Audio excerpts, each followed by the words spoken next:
Hello and welcome to today's daily message. As we know, during this Christmas season, there's a lot of busyness.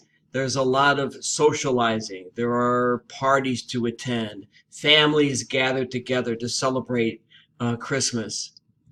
And in the midst of all of our socializing, all of our being together, I think it's important to remember that at this time of year, there are people who must celebrate Christmas alone, either because a spouse or loved one has died or for any number of reasons.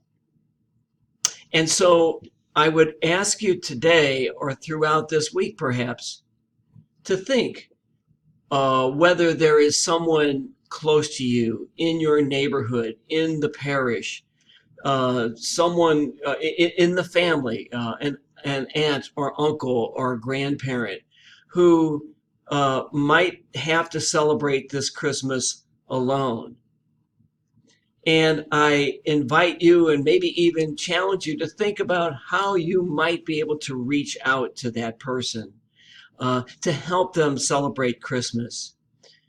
Christmas is not a feast. It's not a day that should be celebrated alone. It's a day in which we remember that our Savior came to be with us on this earth. And so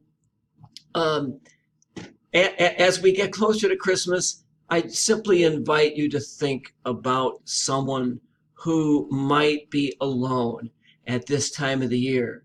And then think about a way in which you or your family might be able to reach out to that person to help them experience the love, the mercy of our newborn Savior. Thank you so much for watching, and I hope you have a wonderful day today.